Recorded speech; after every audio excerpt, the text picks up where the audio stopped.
flota inglesa lanza el primer ataque sobre el aeropuerto de Puerto Darwin, ocasionando varias bajas. Recordemos que el 2 de abril las órdenes que tenían los argentinos eran no producir bajas a los británicos ni a la población británica en las islas, ni militar ni civil. Ahí vemos, por eso, el sacrificio del capitán Giaquino, que se inmola para el ingreso a la casa del gobernador, derramando su propia sangre, y la de Pina y otros, en ese hecho, para evitar que hubiera derramamiento de sangre del lado británico, de la orden. En fin, o inclusive podríamos pensar que en realidad el verdadero escalada del conflicto fue el 2 de mayo de 1982, cuando Margaret Thatcher y su gabinete de guerra ordenaron el hundimiento del crucero General Belgrano, de alguna manera impidiendo que cualquier otra alternativa solución pacífica al conflicto fuera posible. Así que, desde el punto de vista de los hechos estrictamente, según el derecho internacional humanitario, según el derecho internacional, habría que repensar cómo fue, quién produjo la escalada que hizo posible la guerra. Y acá vamos a recurrir a dos miradas antagónicas. La primera, como dije, es la mirada de las causas endógenas. Se ha repetido hasta el cansancio durante estos años de posguerra que el motivo que tuvo la Junta Militar para recuperar las Malvinas fue el detonante del conflicto armado, y que esto se debe a causas de la crisis que estaba atravesando la dictadura militar argentina, en función de, por un lado, la presión internacional que ya escalaba respecto a los actos de violación de los derechos humanos, el ejercicio de la violencia sin respetar el derecho, etcétera, sobre parte de la población argentina, la conculcación de los derechos y demás, las prácticas económicas a través de su primer ministro de Economía, José Alfredo Martínez de Oz, en fin, consecuencias económicas, sociales y demás. Entonces, la hipótesis de las causas endógenas le atribuye exclusivamente la responsabilidad de la recuperación de Malvinas y consecuentemente del conflicto armado a la dictadura militar. Hay gente que todavía hoy, mejor dicho, ayer, hoy en algunos medios, dice que Malvinas de alguna manera fue el último campo de exterminio del ejercicio del terrorismo de Estado, ¿no? Es decir, de alguna manera congraciándose con la versión de la señora Margaret Thatcher cuando el Parlamento inglés decía que la responsabilidad la tenía un dictador de una república bananera, que ella no iba a permitir que súbditos británicos padecieran la ominosa subordinación violenta contra el dictador.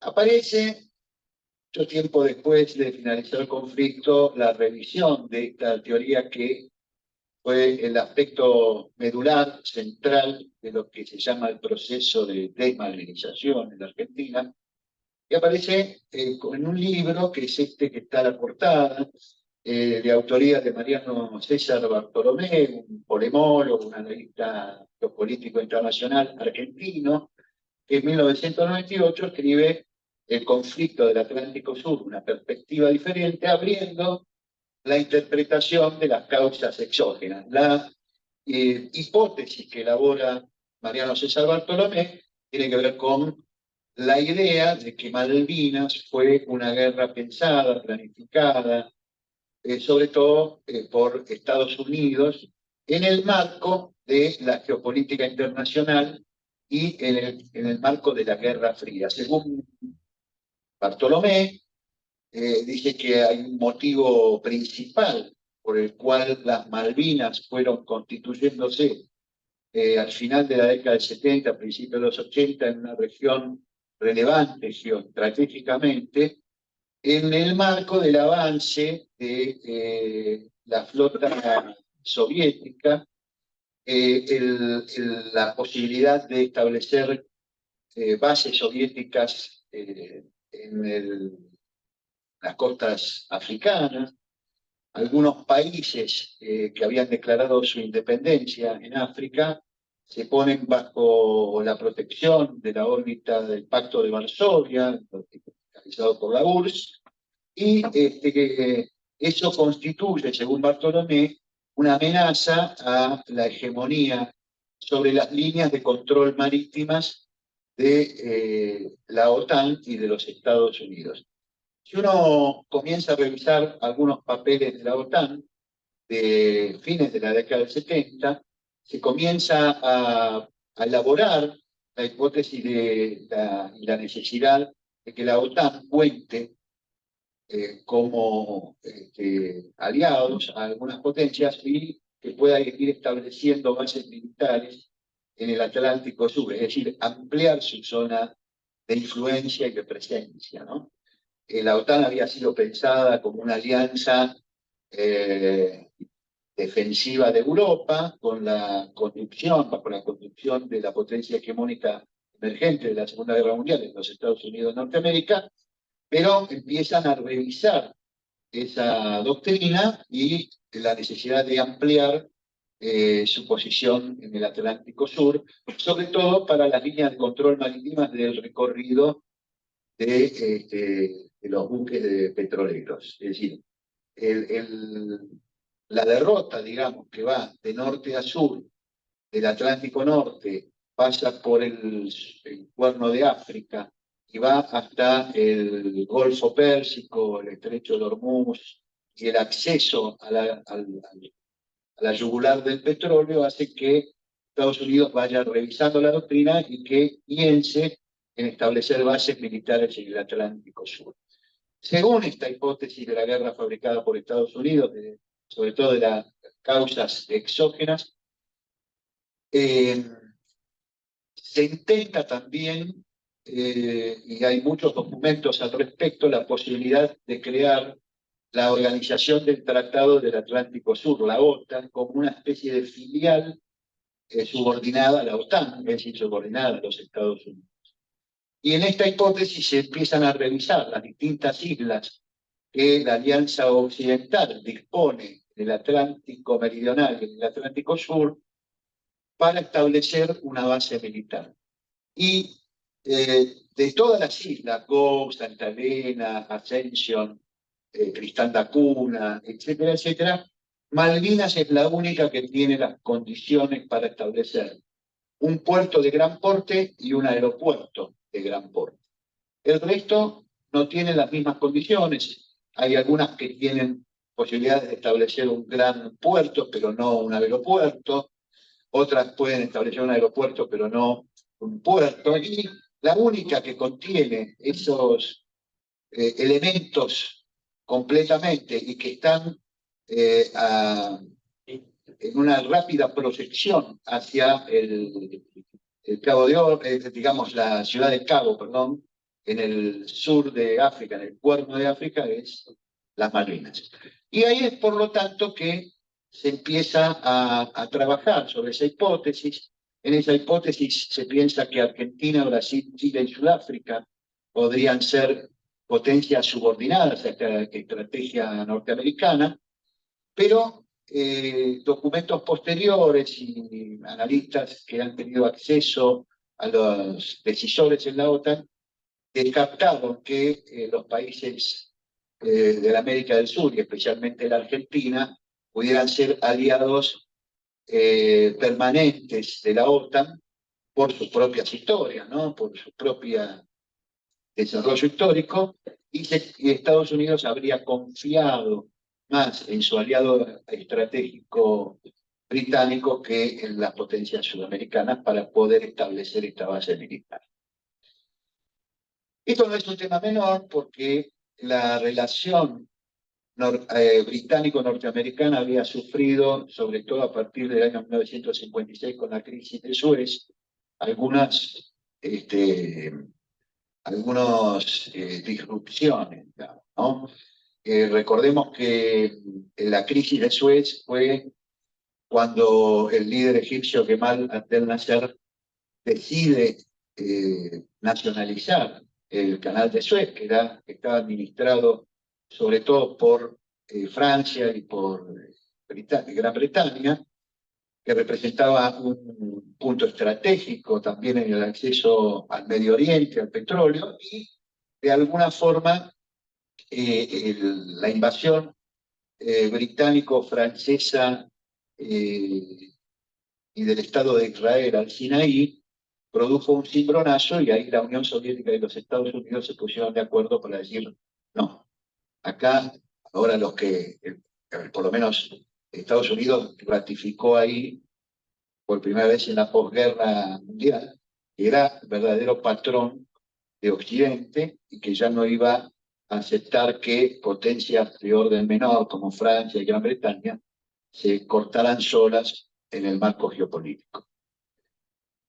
Y empieza todo eso que queda reflejado en las novelas de espionaje de John le Carré y de tantos otros, con espías dobles que no solo trabajan para la OTAN como aliados, sino que también le pasan información a los rusos. Bueno, empieza toda una disrupción que termina precisamente en la alianza Reagan-Thatcher de comienzo de la década del 80, y esto, de alguna manera, según Mariano César Bartolo, me explicaría el lanzamiento de una guerra, una fabricación de una pequeña guerra, una little war, a través de la diplomacia y la inteligencia norteamericana. El doctor general Heriberto Justo Auel agrega a esta hipótesis el marco del lanzamiento por parte de los Estados Unidos, del presidente Ronald Reagan, de la iniciativa de defensa estratégica que consistió en convertir todo el sistema de armas de ese momento y la Guerra Fría, digamos, la posible destrucción asegurada del mundo a partir de una guerra nuclear entre las superpotencias, y lanza un escudo lacérico antimisilístico fuera del espacio contra el sistema de armas nucleares soviético, y este lanzamiento de este escudo habría sido la derrota de la Unión Soviética sin disparar un tiro, según los analistas, ¿no? Fue el primer superimperio que se cae sin disparar una sola bala, por este desarrollo tecnológico que logran los geniecillos de Silicon Valley con todo el apoyo del Estado norteamericano durante 30 años de investigaciones, etcétera, etcétera. Bueno, Malvinas también habría sido uno de los lugares donde se establecerían las tecnologías lacéricas que se conectan con el espacio de la estratosfera para poder establecer estas conexiones en la llamada Guerra de las Galaxias. Estamos llamando hipótesis porque obviamente los actores no han desclasificado los documentos, pero estas explicaciones de las causas exógenas explican mucho mejor que la simple hipótesis de la guerra de las causas endógenas, de la locura del general borracho para perpetuarse en el poder. Bueno, tenemos acá que, yendo al punto que vamos a analizar, hice este prolegómeno para que lo veamos en el marco relativo de las interpretaciones todavía no cerradas, para que pensemos cómo este tema que vamos a analizar hoy, que es la aplicación o no del derecho internacional humanitario, ha sido una constante de la posguerra, silenciada. Vamos a ver una cantidad de acciones de distintos actores que han promovido la investigación y la denuncia de los crímenes de guerra o su silenciamiento cómplice y de impunidad hacia esos crímenes que efectivamente se cometieron. Y el marco teórico del derecho internacional que vamos a ver es el derecho internacional humanitario. El primer principio que vimos de la Carta de las Naciones Unidas se puede clasificar en el jus and bellum, es decir, cuándo se tiene derecho a la guerra. Es decir, como lo vimos, la guerra está prohibida como principio general de resolución de los conflictos, salvo el artículo 51, que es la única excepción, que es el principio de legítima defensa o autodefensa. Ese es el jus ad bellum. ¿Cuándo se tiene derecho a hacer la guerra?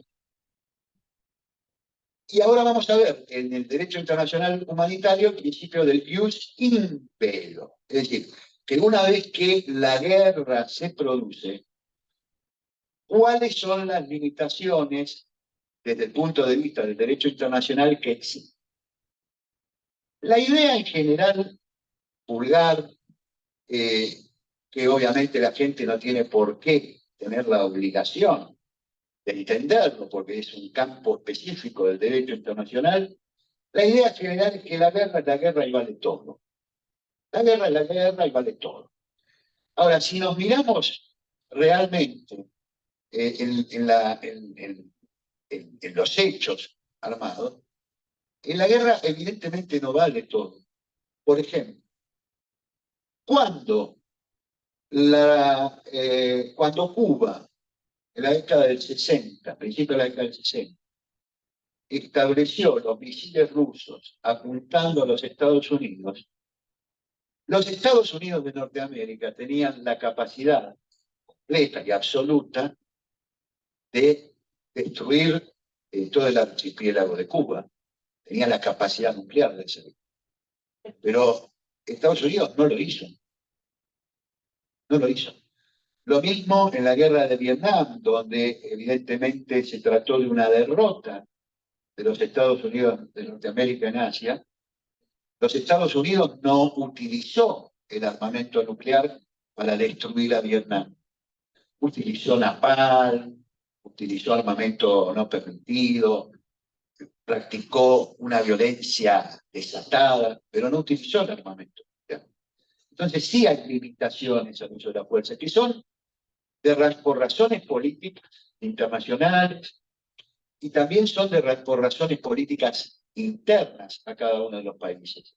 Hoy mismo estamos viendo cómo en la guerra ruso-ucraniana, la Federación Rusa tiene la absoluta capacidad de destruir en un par de horas a Ucrania.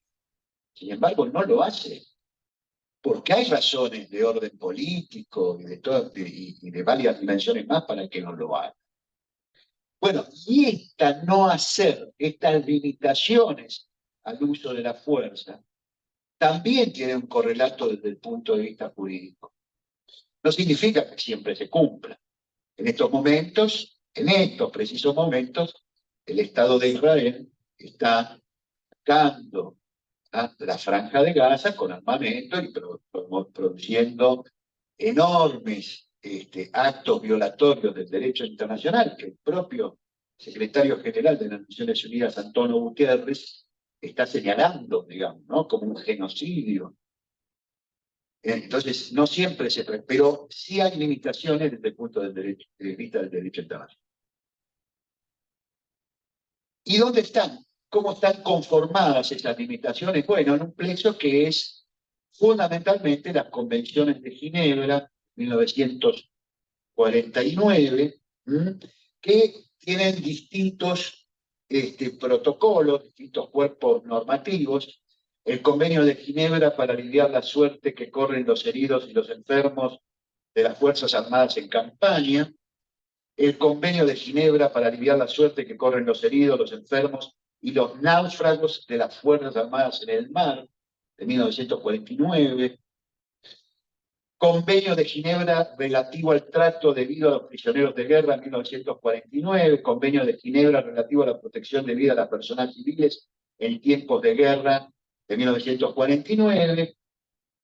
Y también el protocolo 1 adicional a los convenios de Ginebra relativo a la protección de las víctimas de los conflictos armados internacionales, el relativo a la protección de las víctimas de los conflictos armados sin carácter internacional, de 1977, y el protocolo tercero adicional a los convenios de Ginebra relativo a la aprobación de un signo distintivo adicional de 2005. Bueno, esto es el último, más que nada, del forma.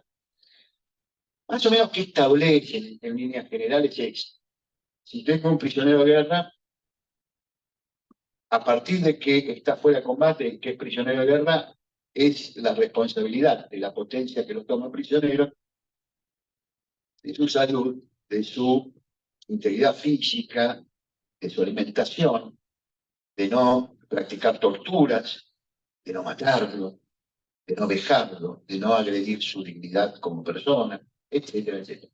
Lo mismo cuando tengo un enfermo, un herido, fuera de combate, que no, también es responsabilidad de la potencia. Es decir, se van estableciendo una serie de limitaciones, porque bueno, habían ocurrido en guerras anteriores atrocidades, y bueno, se van poniendo límites a eso.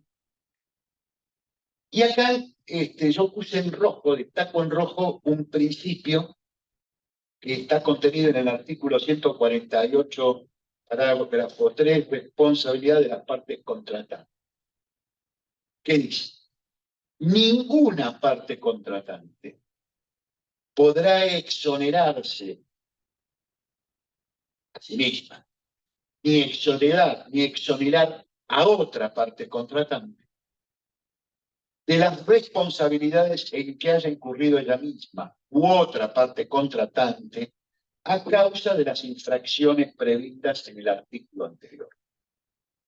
Recuerden este principio contenido en el artículo 148, parágrafo 3, porque vamos a ver cómo fue violado en los convenios de reinicio de las relaciones bilaterales diplomáticas entre el Reino Unido y la República Argentina.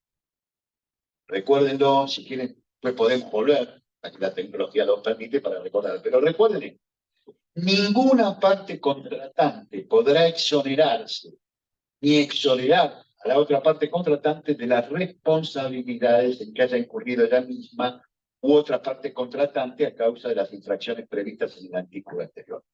Cabe destacar que a la fecha, en 1982, la República Argentina y el Reino Unido de Gran Bretaña habían suscrito las convenciones de Ginebra y sus protocolos adicionales de 1937.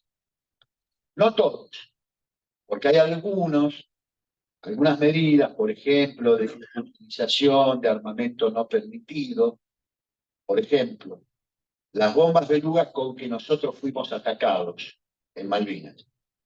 Los británicos utilizaron bombas belugas, bombas de racimo, bombas que explotaban y disparaban cuando explotaban esquirlas por todos lados. Muchísimos compañeros fueron heridos por ese tipo de armamento, pero la Argentina no lo puede reclamar porque cuando uno no suscribe un protocolo específico, no puede ser reclamante ese protocolo. Lo mismo la utilización de napalm por parte de las fuerzas británicas. Los británicos usaron napalm en Malvinas, es decir, bombas de fósforo, no como lo vemos en las películas de Estados Unidos cuando rociaban con napalm la selva vietnamita, sino a través de pequeñas granadas de napalm que tiraban en nuestras posiciones. El fósforo está prohibido, pero nosotros, como no habíamos suscrito ese protocolo específico, no podíamos reclamar por la no utilización de ese armamento. Bueno, este es el marco general del llamado jus in bello, es decir, las limitaciones que pueden establecerse en el caso de un conflicto armado. Y cito específicamente las normas que, complementarias a las normas generales de las convenciones de Ginebra, grupos de expertos fueron estableciendo. Se lo consultamos a uno de, quizás el mayor experto en materia de derecho internacional humanitario aplicado a los conflictos armados en el mar, que es el doctor Raúl Vinuesa, una eminencia. La comunidad de especialistas en este marco son muy pequeñas en el mundo, habrá 200, 300 especialistas como mucho en todo el mundo, y uno de esos, y de los más destacados, es el doctor Raúl Vinuesa.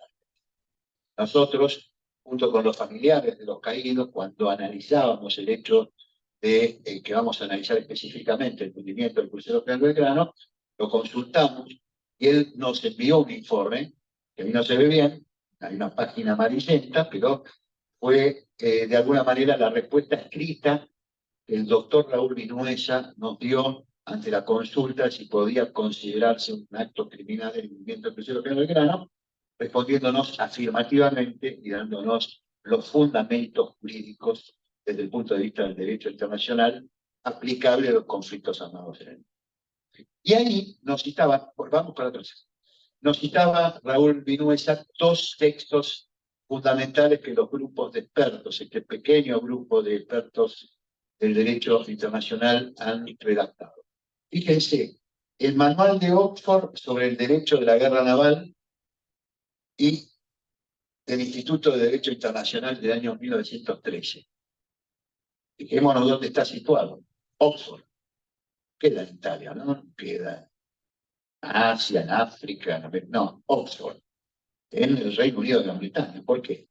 Porque fue el Reino Unido de Gran Bretaña el que había ejercido durante casi 200 años el control absoluto de todos los males del mundo, ¿no?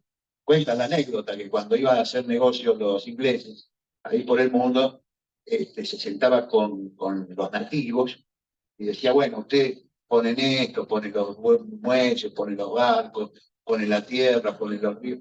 ¿Y ustedes qué ponen? Ah, nosotros ponemos el mar. Ese era el grado de hegemonía que habían logrado ejercer, sobre todo después de Trafalgar, el dominio inglés sobre los mares del mundo. Y por eso se escriben esas normas en Oxford. Es decir, tienen de naturaleza, del origen, es Oxford, Reino Unido de Gran Bretaña, manual de Oxford. Y muchos años después, 12 años después de la guerra del Atlántico Sur, en San Remo, en Italia, donde se hacían festivales, me acuerdo, Nicola Di Bari, ¿no?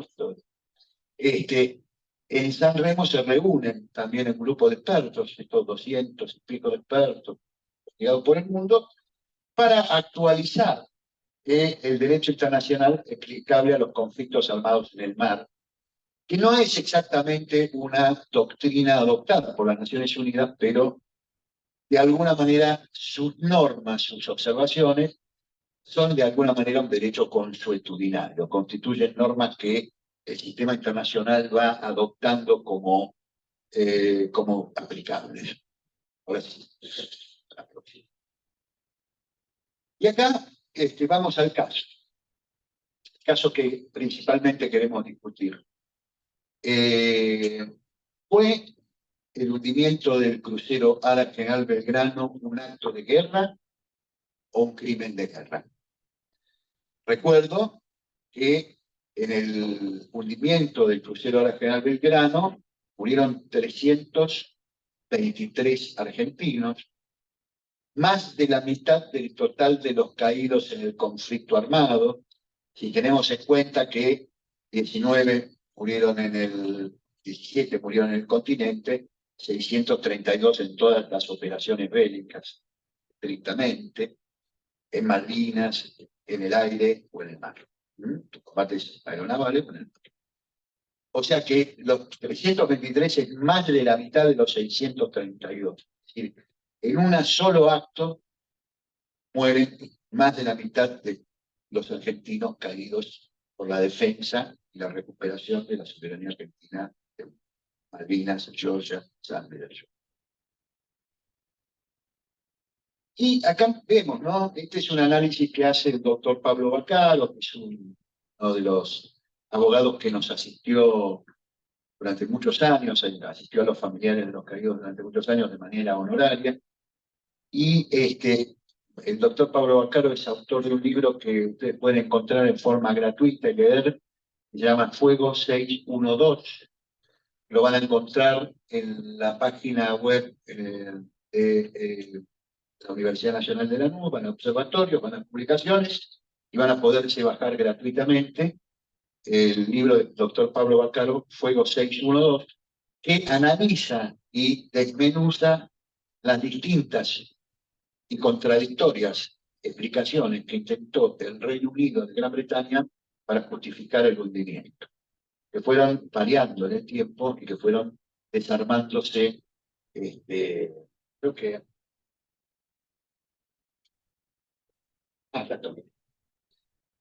Bueno, ¿qué dice en este escrito explicando lo inexplicable? Así se llamó Pablo Baccaro antes de la publicación de su libro, cuando estaba asistiendo a un familiar. Dice, bueno, esta idea general, cuando hay una guerra la gente utiliza las armas, y si será que alguien está en un barco de guerra cuando el enemigo está utilizando las armas, es posible que ese barco sea hundido y ese es un hecho de guerra, ¿no? Esta idea general, sostenida por quienes ignoran la existencia del derecho internacional humanitario, es la tesis sostenida por muchos oficiales de la Armada Argentina, incluyendo el capitán Héctor Elías Bonzo y por su segundo comandante Pedro Luis Galassi. Héctor Elías Bonzo falleció hace unos años, Galassi sigue con vida, el que era el segundo comandante. Como vamos a ver después, no por Bonzo en el año 83, que publicó en el Boletín del Centro Naval, que vamos a analizar, la versión completamente distinta, donde él sostenía que el hundimiento del buque que él comandaba prácticamente era un crimen de guerra. O sea, daba todos los argumentos para considerarlo crimen de guerra. No lo llama crimen de guerra, pero da todos los argumentos fundamentales para considerarlo un acto criminal, violatorio del derecho internacional. 10 años después cambió de opinión. Bueno, se ve que el ejercicio del poder de la influencia británica sobre determinadas élites en Argentina tiene repercusiones concretas, ¿no? En la realidad, los estados usan la Fuerza Armada bajo ciertas restricciones. Esto es la verdad.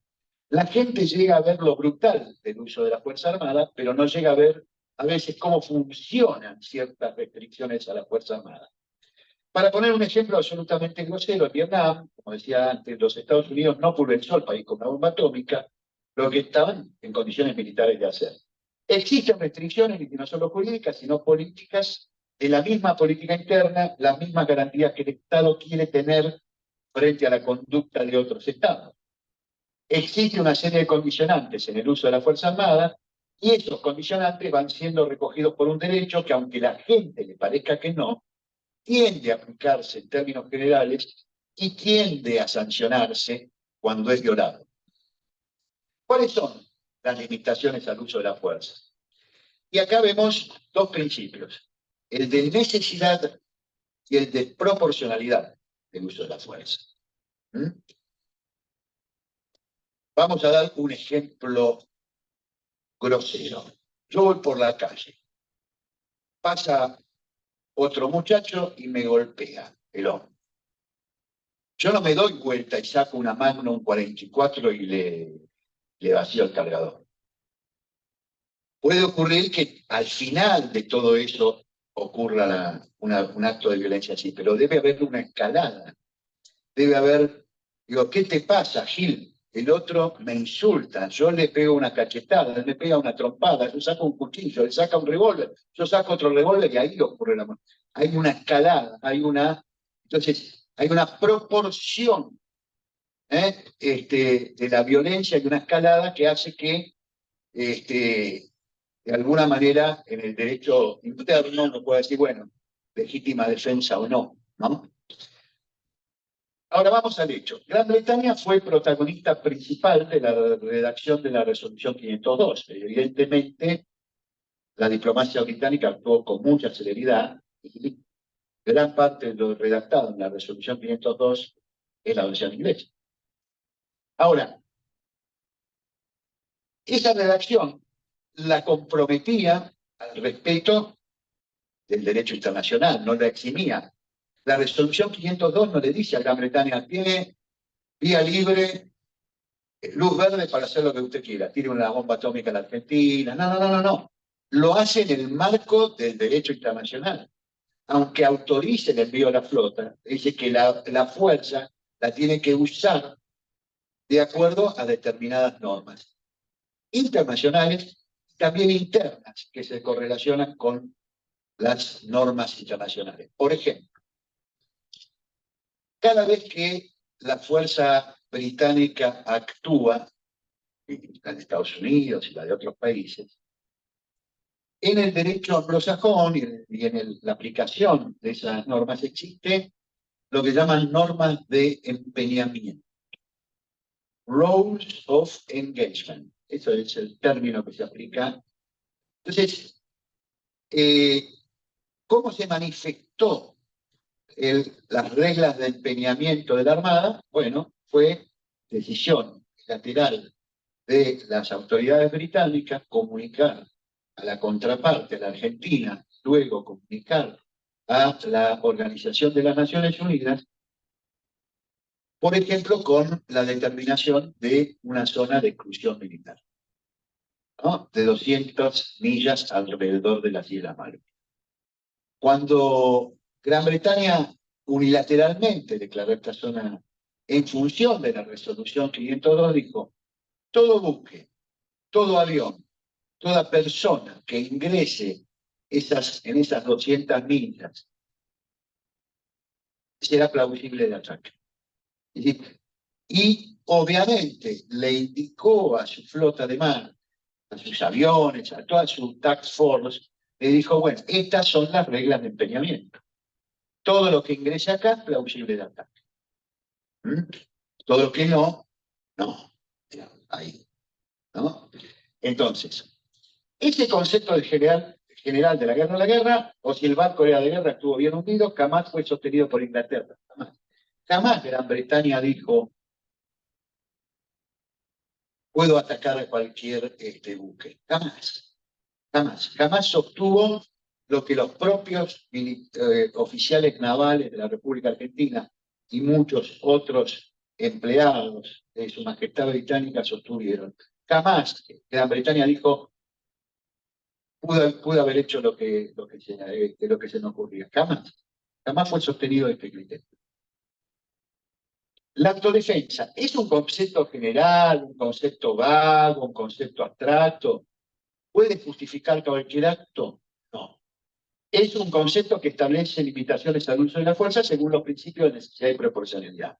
Y este principio de necesidad establece que el uso de la fuerza debe ajustarse a lo estrictamente necesario para preservar lo que está bajo ataque y que este ataque debe entrañar un peligro inminente. Es decir, para que no basta con que el crucero General Belgrano fuera un barco de guerra con cañones de 25 kilómetros de alcance para verlo hundido. Para ver la licitud de un ataque sobre el Belgrano, este debería representar al momento del ataque, o previsiblemente, un peligro inminente, una amenaza tal que la única forma de neutralizar esa amenaza fuera ponerlo fuera de combate. En la guerra hay un principio económico de daño, de la iatrogenia, que dice, es preferible herir a un soldado de infantería que matarlo. Porque si yo hiero a un soldado, pongo fuera de combate a 3.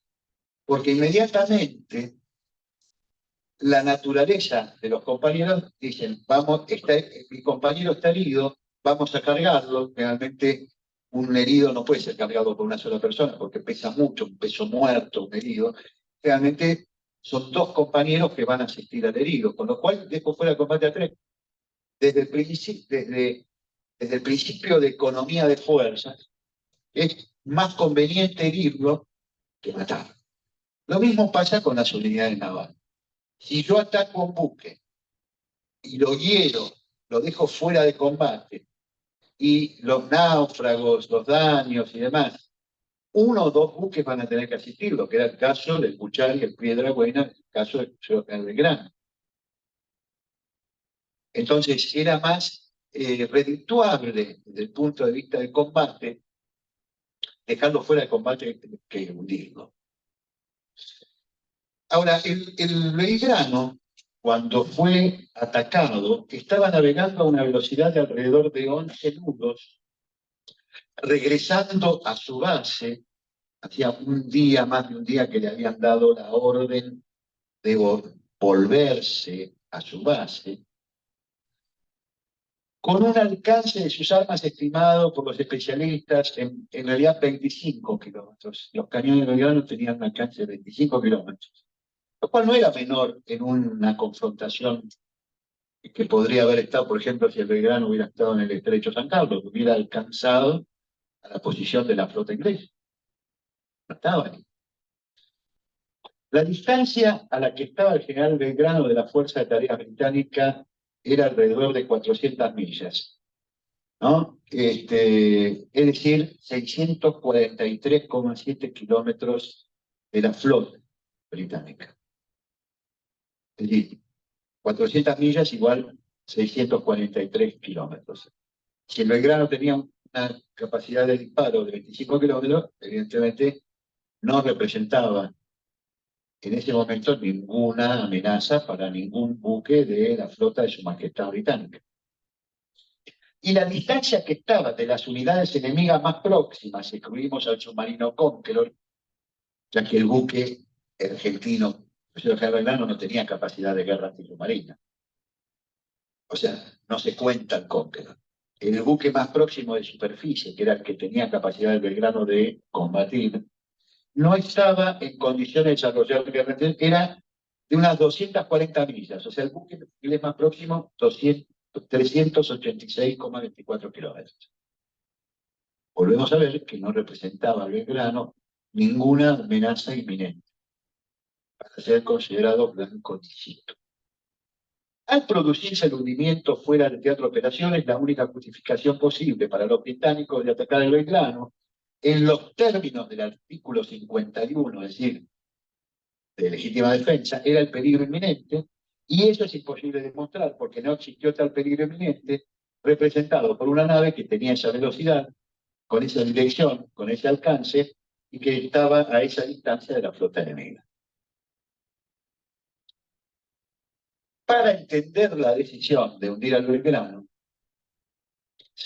deberíamos separar el campo británico en dos. Por un lado, la primer ministro Margaret Thatcher y su gabinete de guerra, los halcones, impulsados por sus necesidades políticas y su propio cuerpo de asesoramiento jurídico que le fue indicando qué restricciones tenía el uso de la fuerza, lo que podía, lo que no podía hacerse.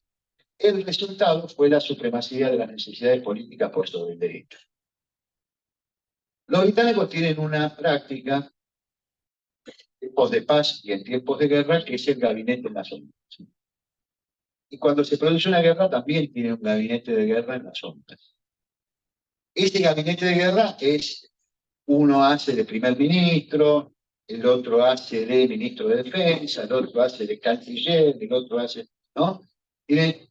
Que le van diciendo.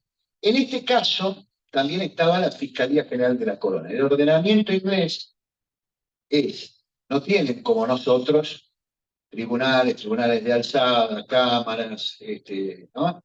Toda la estructura que nosotros tenemos jurídica, sino que tienen, y no tienen una Corte Suprema, no existe la Corte Suprema de Justicia en el derecho inglés. Existen las Cortes y existe la Fiscalía General, que hace de como si fuera la Corte Suprema de Justicia. Es la cabeza del Poder Judicial. Pero aún falta un pasito más arriba. ¿Quién es el jefe del Poder Judicial? El rey. Veamos cómo, fíjense, se habla de mucho de democracia, pero es el único país que el jefe del Poder Judicial es el rey, el jefe de las Fuerzas Armadas es el rey, el jefe del sistema político en última instancia es el rey, los primeros ministros tienen que ir a buscar autorización del rey. El dueño de todas las propiedades en el Reino Unido es el rey. Cuando uno va a comprar una casa en el Reino Unido, la compra a condición de que no un día el rey diga, no, yo quiero recuperar esta propiedad que es mía, y ahí se terminó la propiedad privada. Y además, es jefe de la iglesia. Es decir, no hay poder en el mundo más concentrado que la corona inglesa. Jefe político, jefe religioso, jefe militar, jefe de la justicia, esto es todo. Después lo disfrazan, ¿no? En última instancia es así. No hay más concentración de poder que la corona británica. Y hablemos de los negocios, ¿no? Eso es un capítulo aparte. Bueno, estamos viendo que el hundimiento del Belgrano no puede justificarse desde el punto de vista de la legítima defensa ni del peligro inminente. Vamos a la próxima y vamos a... Bueno, los hechos. Volvamos porque me falta el otro principio. El principio de proporcionalidad, ¿no? Establece por su parte que el medio con el que yo me defiendo debe ser análogo al medio del ataque que acuso. ¿Qué significa esto?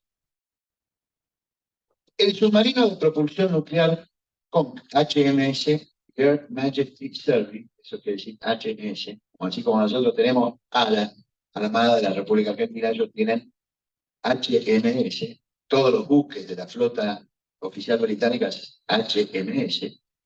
El Conqueror tenía dos tipos de torpedos. La orden que recibe el comandante del Conqueror, Redford Brown, es hunda, no es ataque, es hunda. Es decir, que de los dos tipos de torpedos que tenía el comandante Redford Brown para disparar, ordena utilizar aquel que garantizaba el hundimiento, no el poner fuera de combate, sino el hundimiento. Entonces ahí se viola también el principio de proporcionalidad del uso de la fuerza, porque no hay motivación militar, como lo demostramos, para hundir al Belgrano, porque no significaba una amenaza inminente para la flota británica, etc. Entonces, la orden es hundan. ¿Y qué era lo que perseguía entonces, si no eran fines militares, fines políticos? Y esta, la motivación exclusivamente política de un ataque, es un acto violatorio del derecho internacional que viola los principios de necesidad y de proporcionalidad del uso de la fuerza, que viola el principio de legítima defensa, que viola de alguna manera la posibilidad de una solución pacífica. Porque ¿qué se buscaba? Con eso se buscaba que toda solución negociada fuera imposible, que solo hubiera una solución basada en la violencia, en la guerra, y no en la solución pacífica. Sabemos que el presidente, el arquitecto Fernando Belaúnde Terry, presidente peruano, había hecho una propuesta, sabíamos que esto había sido considerada por Estados Unidos, por la Argentina, con alguna reserva de alguna palabrita, la Argentina había dado el visto bueno, y sabemos que la respuesta a esa propuesta de paz de Margaret Thatcher fue hundir a Belgrano. Es decir, ¿y por qué? Porque Margaret Thatcher necesitaba imperiosamente una victoria, un empate estratégico, una solución negociada de una derrota política. Necesitaba la victoria, como se demostró a posteriori que fue reelecta en dos oportunidades, luego de padecer una situación política un tanto o más grave que la que tenía la propia dictadura argentina. Recordemos el contexto: privatizaciones, despidos, baja de los presupuestos sociales y de salud, una disconformidad enorme, una avance de las protestas en la República de Irlanda, los conflictos con los sindicatos mineros y portuarios, las huelgas terribles que los trabajadores británicos habían hecho. Es decir, una perspectiva de una derrota electoral. Tenía al momento de desatarse el conflicto armado una intención de voto o una mirada positiva del orden del 12 al 15% y una negativa del 85 al 88%. O sea, estaba en problemas. Realmente había razones por las cuales Margaret Thatcher necesitaba una victoria, más allá de las causas geopolíticas del conflicto como lo hemos analizado. Bueno, y la situación es esta. Navegaban el 2 de mayo, hacía más de 30 horas perseguidos por el submarino de propulsión nuclear Conqueror.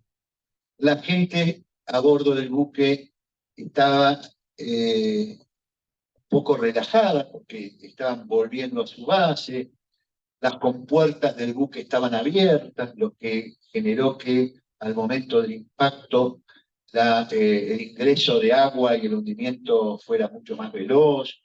La gente estaba relajada, ¿no? Iban a tomar el chocolate al comedor, dormían, hacían guardia, volvían a su base. Cuando a las 4 menos 5 de la tarde reciben el primer impacto, la orden de tiro fue el fuego 612, que la que dio el comandante Redford Brown, se la hizo repetir en 3 oportunidades. ¿Por qué se la hizo repetir en 3 oportunidades? Porque de alguna manera él sabía que ese buque, en esas condiciones, en esa distancia de la flota y demás, no era un blanco atacable, no estaban dentro de las reglas de empeñamiento que había recibido. Violaba esas reglas de empeñamiento, las modificaba, por lo cual se hace repetir 3 veces la orden. ¿Y por qué se hace repetir? Hay una tradición en la cadena de mando británica que un comandante cuando recibe por 4ª vez una orden puede ser ultimado por su segundo de un disparo en la cabeza. Si el tipo le dan la orden una vez, se la hace repetir 2, se la hace repetir 3, se la hace repetir 4, pasando la tercera, rumbo a la 4ª, el segundo comandante puede sacar la pistola y pegarle un tiro a la cabeza al primer comandante. Porque es una desobediencia rayana en la traición. Y es una conducta que está contemplada en el comando británico. ¿Por qué el comandante Redford Brown estira hasta 3 veces hacerse repetir la orden, es decir, el límite máximo para hacerse repetir la orden? Porque quería dejar constancia que no era decisión de él el movimiento nuclear, porque sabía que estaba violando las reglas de empeñamiento y el derecho internacional humanitario, porque estaba cometiendo un crimen. Bueno, en los 2 impactos que recibe el crucero, termina hundiéndose en 1 hora, mueren en ese mismo instante 300 héroes, 300 soldados argentinos. Acá está Alejandra Siri, hermana de uno de esos héroes, Fabián Edgardo Siri. Luego, en el abandono y naufragio, durante el salvamento mueren otros 23, totalizando 323 héroes caídos en el Belgrano. Sabemos que las víctimas podrían haber sido más si no hubiera sido por la formación que tenían esos soldados, por la solidaridad con que actuaron. Por ejemplo, Fabián muere, emerge hay testimonios que emerge del vientre del buque, pero en realidad perece cuando va a rescatar a otros compañeros que habían quedado abajo. Muchos mueren de esa manera. Es decir, hay una serie de comportamientos que hacen que de 1093 tripulantes, 770 puedan salvar su vida. Los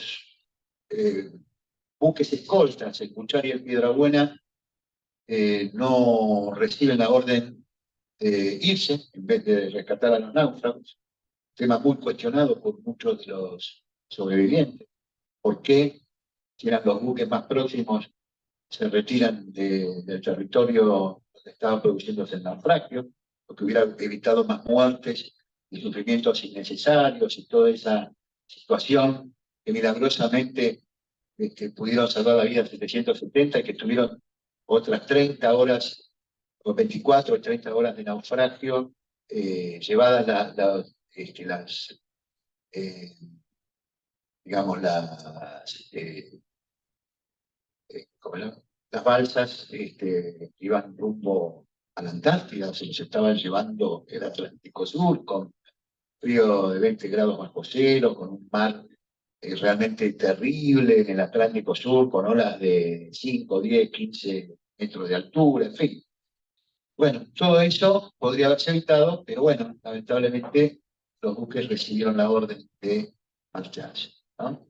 Bueno, fueron rescatados luego, avistados por un avión y rescatados por dos buques de salvamento, entre ellos el Burrucha.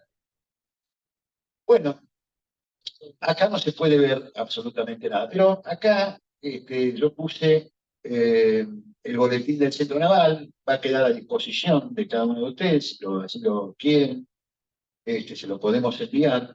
Boletín del Centro Naval, el comandante Héctor Elías Bonzo de Belgrano, en octubre de 1983, publica, yo puse a manera de testimonio, porque tampoco, por más que se viera, la letra tan pequeña no se ve, pero acá en la siguiente filmina hay una transcripción de los principales conceptos que se pueden ver en el testimonio, el primer testimonio que el comandante del crucero General Belgrano dio en ese boletín del Centro Naval. Y dice, la página 303 dice, los episodios de Great Beacon y Puerto Lake, el ataque al submarino Ara Santa Fe en la Georgia, las gestiones en la ONU y la OEA, la utilización de la isla Ascension, fueron configurando una situación de guerra no declarada. Pero restaba aún la esperanza de una Inglaterra que aceptara encauzar definitivamente el peso de toda una historia de relaciones bilaterales, de logia, ¿no? Como buen oficial naval, creía que las relaciones habían sido magníficas, ¿no? Y de un Estados Unidos de Norteamérica cumpliendo sus compromisos continentales, que muchos de sus presidentes habían promovido y refrendado solemne y públicamente. Se refiere al Tratado Interamericano de Asistencia Recíproca, a la OEA, y los compromisos de que cualquier potencia americana que fuera atacada por una potencia extracontinental iban, ¿no? Y Ponzo creía, hasta que le pidieron su buque, creía en las buenas relaciones bilaterales históricas con el Reino Unido y en la entereza y honestidad de los Estados Unidos, ¿no? Tenía esa formación el muchacho. Ahora, dice, en la página 306, 3 páginas más adelante, y si bien nuestra presencia en la zona debía ser teóricamente desconocida por los ingleses, ignorábamos hasta dónde y mediante qué medios podíamos figurar en los plottings de la nave capitana de la Fuerza de Tareas Británica. No estaba en nuestros cálculos, por cierto, pensar que pudiéramos estar presentes en el 10 Tom Street en esa mañana del 2 de mayo. Es decir, que el 10 Tom Street es la sede del gobierno británico, Londres. Es decir, ¿qué está diciendo Bones? Nosotros creíamos que nuestra presencia no estaba detectada. Ignorábamos si ya estábamos en los plottings, es decir, en los planes de ataque que tenía el comandante Sandy Woodward, comandante de la flota, de la Task Force británica. Podía ser que sí, podía ser que no. Pero para nada estaba en los cálculos del comandante y del resto de la tripulación que pudieran estar en la cabeza de los gobernantes británicos. Es decir, ahí adjudica claramente la responsabilidad del hundimiento a Margaret Thatcher y su gabinete de guerra. Esto es lo que está diciendo.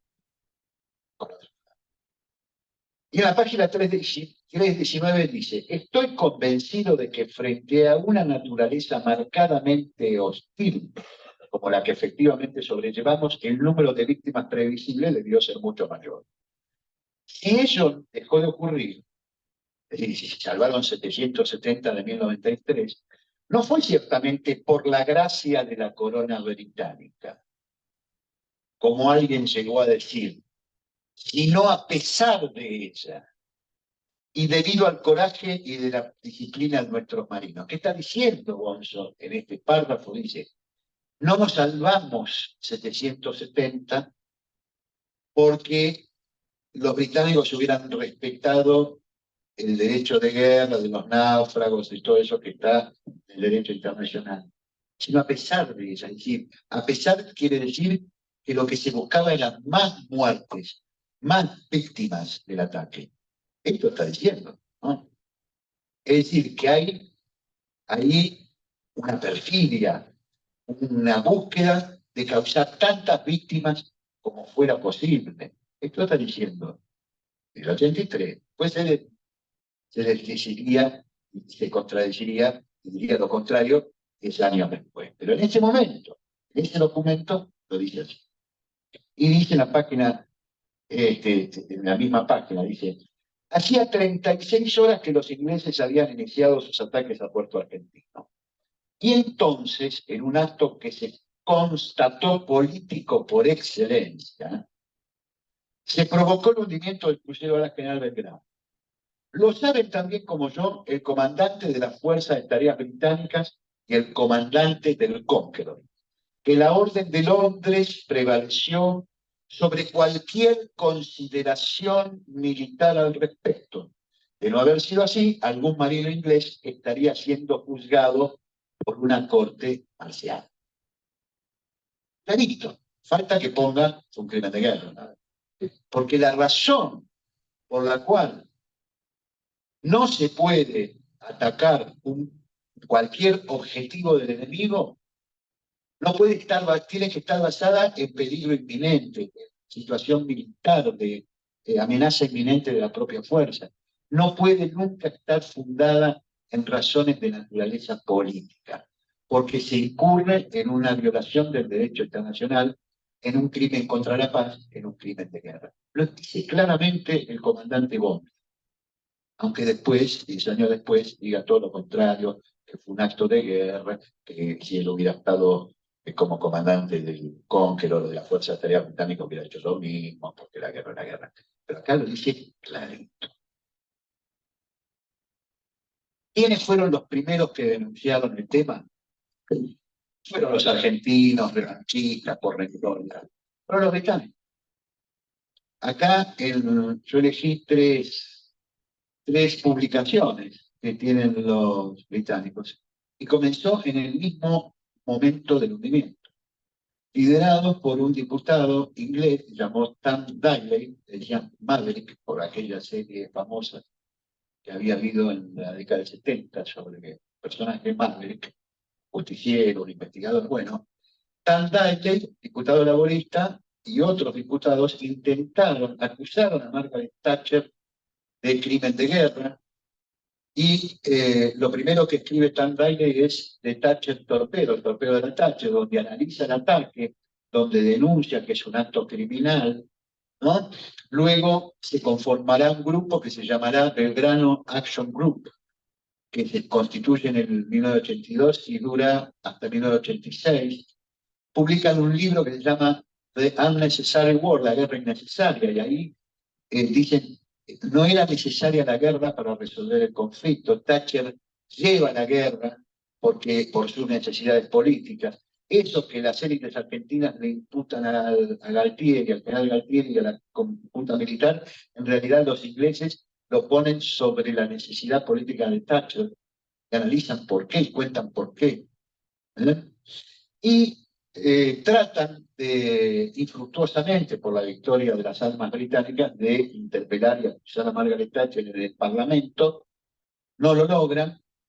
Y allá por el año 1986 terminan produciendo un informe que se llama Report of the Assessors of the Belgrano Inquiry, en noviembre del 86, o sea, no fue una cosa antojadiza o que lo quisieron hacer por cuestiones de politiquería interna, no, hubo verdaderamente una perseverancia de muchos británicos que intentaron dilucidar este hecho, que intentaron acusarla de criminal de guerra, de llevarla a tribunales. Hubo hechos intermedios, por ejemplo, que un funcionario del Ministerio de Defensa británico, Clive Pontic, revelar ante esta comisión interparlamentaria documentos del Ministerio de Defensa inglés, el gobierno de Thatcher, cuando se habla de la libertad de expresión, la libertad de prensa, El gobierno de Thatcher fue mucho más, decía el maestro Enrique Pedro Oliva, nuestro querido François Lepaux,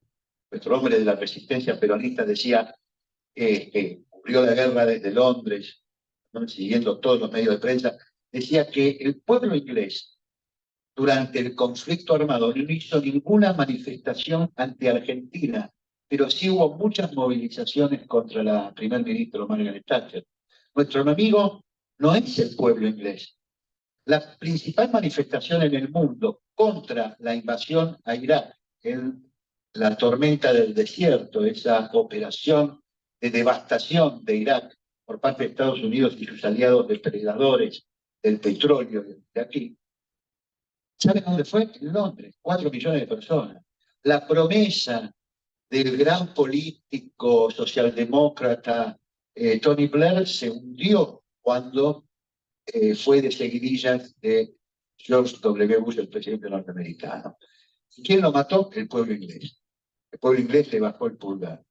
No es el enemigo el pueblo inglés, sino esa oligarquía, ese núcleo criminal que es la corona británica y toda la clase dirigente inglesa, que desde hace 200 años viene cometiendo actos criminales, depredatorios y de piratería en todo el mundo.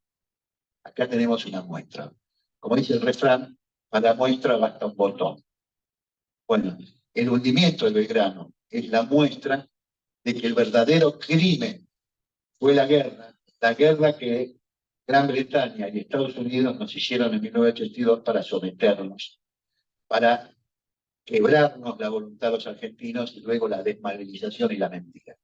Revelando este crimen, revelando esta realidad, esta pelea que se viene dando, revelamos de alguna manera la criminalidad del colonialismo, que no repara, que escribe las reglas y después lo que escribió con la mano lo borra con el codo, en este caso. Pero hay gente honesta, digna en Gran Bretaña que promovió esta investigación. Tuvo suerte, pero lo intentaron. Bien. Bueno, acá les voy a ir pasando algunas de las iniciativas locales. Hubo un fallo de la Corte Suprema de Justicia por demanda de familiares de los héroes en el año 84, 85, 86, un bufete de abogados llamado Castiñeira y Asociados logró reunir unos 300 poderes de parte de las familiares de los héroes del Belgrano, recorrió todo el país, e inició una acción, o intentó iniciar una acción contra Gran Bretaña. Obviamente no se podía en forma directa porque en ese momento solamente estaba vigente la Corte Internacional de Justicia de la Haya como medida, digamos, de denunciar un crimen de guerra, y eso solo lo podían hacer los estados. Los únicos actores son los estados. Por lo tanto, no podía hacerlo. Le reclamó al gobierno de Alfonsín, el gobierno de Alfonsín nunca le contestó, y este grupo de abogados inició una demanda contra el Estado por denegación de justicia, y la Corte Suprema de Justicia terminó respondiéndole que no, que tenía que hacerse la acción no contra el Estado argentino, sino en los tribunales internacionales pertinentes. Y acá arribamos, cuando yo les decía, recuerden lo escrito en rojo, esa cláusula que dice que ninguna parte puede exonerarse a sí misma ni exonerar a la otra parte, desde el punto de vista del derecho. La presidencia de Carlos Menem, el canciller Cavallo y el ministro plenipotenciario Lucio García del Solar, se firma el primer acuerdo, la primera declaración conjunta que será el prolegómeno de muchas declaraciones conjuntas que hoy son conocidas como Acuerdos de Madrid 1 y 2, que para los que fuimos a combatir es el verdadero acto de traición y de alguna manera ahí se firmó la rendición incondicional de la Argentina. No la firmó el general Menéndez en Puerto Argentino, ahí se firmó el cese de fuego y el retiro de las tropas. La rendición se firmó, y fíjense qué maldad, la fecha elegida, el 19 de octubre, 2 días después de una fecha muy cara a la mayoría de gran parte de los argentinos, ¿no? El 19 de octubre de 1989 se firmó la Declaración Bilateral de Nueva York, donde se reanudan las relaciones bilaterales. Y el punto, la cláusula tercera de ese acuerdo, luego establecer el paraguas sobre la soberanía y el restablecimiento de las relaciones bilaterales, es: los dos gobiernos tomaron nota de que todas las hostilidades entre ellos habían cesado. Ambos gobiernos se comprometieron a no efectuar reclamaciones contra el otro, ni contra los ciudadanos del otro, en relación con las pérdidas o daños ocasionados por las hostilidades y por cualquier otra acción en y alrededor de las Islas Malvinas, Georgia del Sur, Sandwich del Sur, con anterioridad a 1989. ¿Qué significa esto? Esto es una cláusula de impunidad, violatoria de la Constitución Nacional, violatoria de los acuerdos firmados, porque un tratado multilateral firmado por 190 y pico de países, como son las convenciones de Ginebra de 1949, y protocolos adicionales de 1977, etc., son superiores en términos jerárquicos a un acuerdo bilateral. Un acuerdo bilateral, lo dice expresamente la Convención de Ginebra, no puede anular un convenio multilateral, que es superior jerárquicamente desde la jerarquía del derecho internacional. Quiere decir que cuando ya se firmó esto, ya era constitucional. Mucho más cuando años después, en 1994, todos los acuerdos internacionales adquirieron en nuestra propia Constitución jerarquía constitucional. La protección de los derechos del niño, la verdad. Bueno, y las convenciones de Ginebra pasan a tener jerarquía constitucional. Es decir, esto que ha sido la cláusula de impunidad, que hasta el día de hoy sigue vigente para nuestra Cancillería, como lo vamos a ver después, y que han respetado todos los gobiernos, a pesar de la retórica de los 90, denunciando los 90, ningún gobierno denunció estos acuerdos y esta cláusula de impunidad. Y esto es lo que ha impedido que se hallara justicia a los crímenes de guerra cometidos por los británicos. Y ningún gobierno cumplió ni con eso ni con las leyes que vamos a ver que se sancionaron. ¿Siguiente? De nuevo, 10 años después de la guerra, de finalizar el conflicto armado, los propios británicos vuelven a denunciar crímenes de guerra. En este caso, un libro de un suboficial del batallón de paracaidistas 2 británico, suboficial, que denuncia a sus propios compañeros en un libro que llamó Excursión al Infierno, Vincent Bradley, ¿no? Y denuncia por lo menos 3 casos o 4 casos de crímenes de guerra cometidos por sus camaradas. Se armó un lío bárbaro en el Reino Unido, porque los ingleses, a diferencia de los norteamericanos, que guardan la forma, pueden cometer cualquier tropelía, pero elegantemente. Y públicamente no tiene por qué. Tiene que ser como siempre los chicos buenos y respetuosos. Los yanquis no. Largaron la guerra preventiva, ¿qué me importa? Me lo mato, no tengo que justificar. Es el matón del barrio que no tiene que justificar nada. Lo hace por la... Pero los ingleses no. Los ingleses siempre son cuidadosos de la forma. Y algunos párrafos de Viaje al Infierno, por ejemplo, en la página 147 y 148. Dice Vincent Bradley: a unos 10 metros a la derecha tenía a un argentino. Le habían tirado al pecho y gritaba sosteniéndose la herida.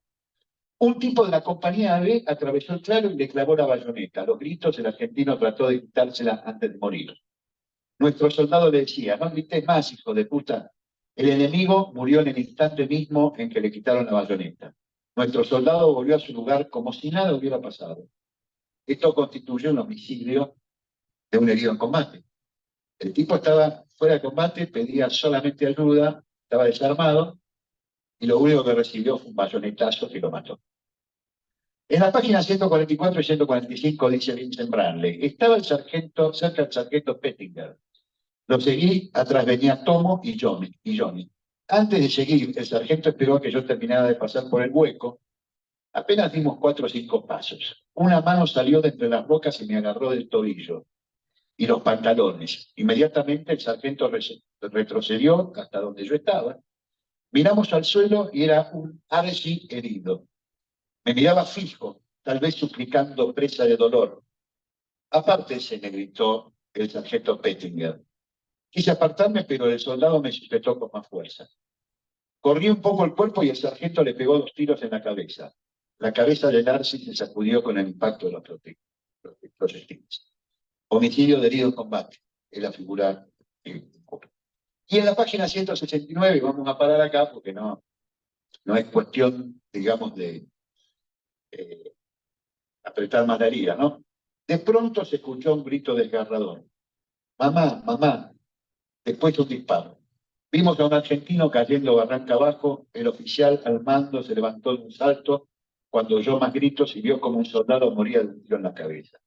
Un grupo se acercó al lugar. Abajo nuestros compañeros enterraban a nuestros argentinos muertos en combate a los que se habían llevado allí con ese fin. Otro homicidio de León Combate. Bueno, pasamos. Bueno, aquí está el sargento Pettinger, asesinó de 2 tiros a un herido en combate. El cabo Stuart McLaughlin coleccionaba trofeos de guerra, las orejas de soldados caídos. Ese tipo le quisieron dar post-mortem, porque murió más.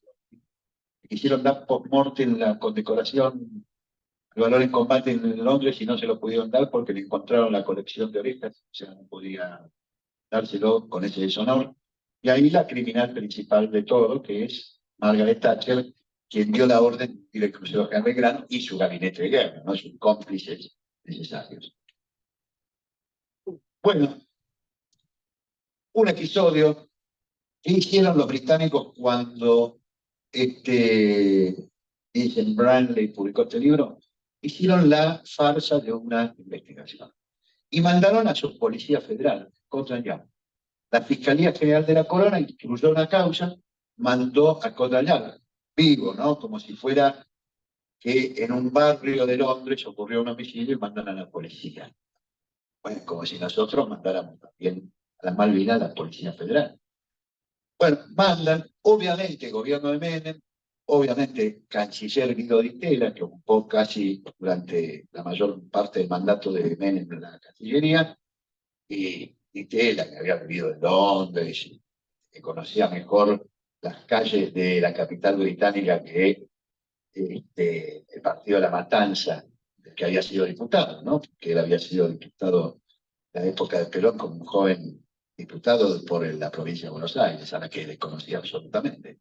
Pero Londres la conocía. Entonces, le dio todo el apoyo de la Cancillería para que los ingleses realizaran esta pantomima, esta falsa investigación. Y anunciaban, los británicos investigan a sí mismos, van a ser transparentes, justos, etc. Nosotros en este momento, desde la Federación de Veteranos de Guerra, le dijimos, ¿pero cómo?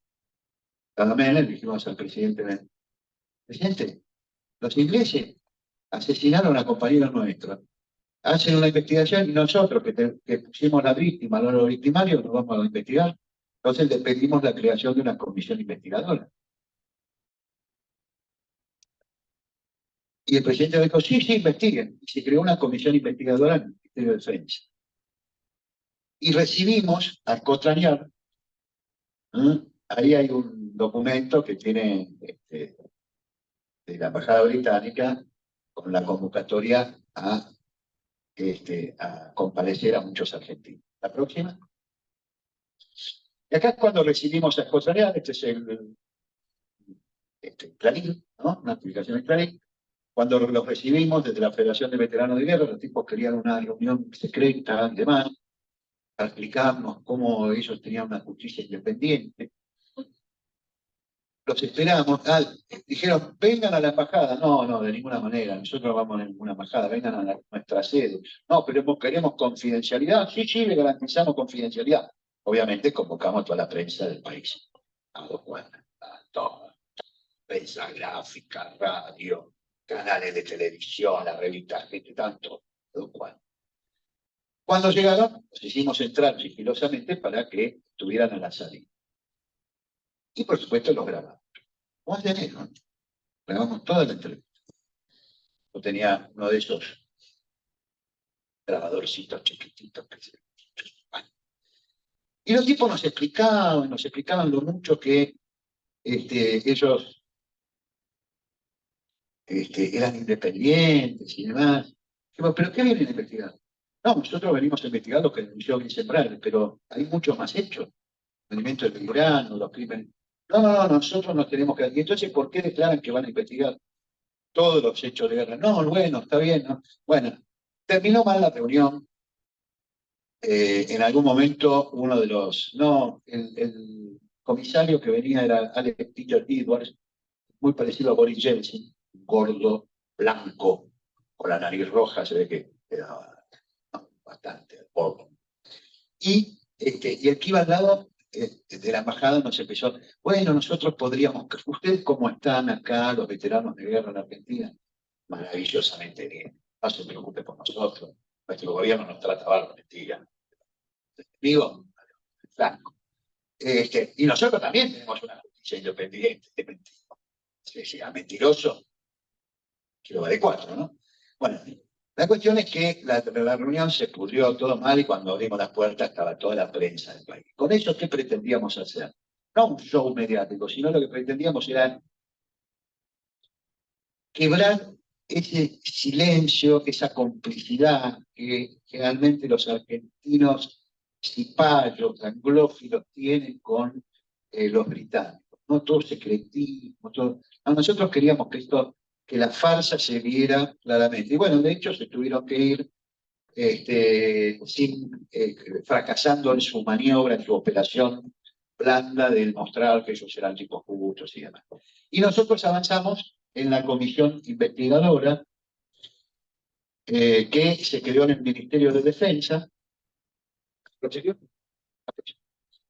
Bueno, acá le mandamos una carta, ahí y después es imposible verlo, pero bueno, ahí le damos todos los fundamentos por los cuales consideramos que era una fantochada de investigación y que no era real. Acá está la resolución, tampoco sabemos bien, la resolución 220 del 93, donde se crea la Comisión Investigadora de Crímenes de Guerra, próxima. Y acá voy a mencionar a esta señora, una señora que era voluntaria, Julia Solanas Pacheco, prima de Pino Solanas. Pino era Solanas Pacheco, hija del general Solanas Pacheco, que había sido jefe del ejército de Frondizi, una señora que trabajó y militó mucho en el desarrollismo, y que nosotros, como se constituyó una comisión investigadora y solo pusieron funcionarios del Ministerio de Defensa, nosotros dijimos, no, queremos estar uno de nosotros. No, ustedes no pueden ser juez y parte, pero si no es un tribunal. No, no, ustedes no pueden estar. Bueno, entonces logramos poner a esta señora como representante nuestra en la comisión investigadora, y esta señora con un pequeño autito se fue con sus propios recursos a Chaco, a Corrientes, y entrevistó y trajo a Buenos Aires a comparecer, a dar su testimonio a nuestros compañeros, y así se pudo impulsar en contra de la voluntad del ministro de Defensa en ese momento, Camilión, Oscar Camilión, era desarrollista también, eso le pusimos la dama jaque, ¿no? Decimos, para que no pudiera decir que no a la incorporación de la señora Julia Solanas Pacheco, que falleció hace unos años, pero que acá, bueno, está la portada de un libro de ella, y que la honramos por haber luchado junto con nosotros por que se denunciaran los crímenes de guerra. La señora nos está bien, gente como uno, diría. Gente bien, ¿no? ¿Cómo dice el presidente electo? ¿No? Gente de bien, ¿no? Bueno, esta señora, que era gente de bien, la verdad que fue una muy buena mujer que luchó, se expuso a sí misma para denunciar los crímenes de guerra británicos. Es un homenaje a eso. ¿Y cuáles fueron los hechos que se denunciaron? Bueno, la muerte del suboficial Oscar Félix Artuso, era tripulante del submarino Santa Fe. El submarino Santa Fe fue apresado por los británicos en las Georgias, en Great Picken, en Puerto Lake. Amarró el submarino en la superficie del Puerto Lake y sus apresores le dieron orden de correrse porque tenían que venir naves británicas al puerto. Le pidió colaboración al comandante del buque. El comandante le encomendó al suboficial Oscar Félix Artuso, que era el que manejaba las máquinas del submarino, empezar a operar para mover Los ingleses, en vez de poner a otro submarinista para custodiarlo en la operación, pusieron un infante de marina que nada sabía de buques. Aparentemente este infante de marina inglés, en vez de, creyó que el tipo iba a hundir y a encallar el submarino, y no se le ocurrió mejor forma que tirarle una ráfaga de ametralladora y asesinar. Un homicidio de un prisionero de guerra.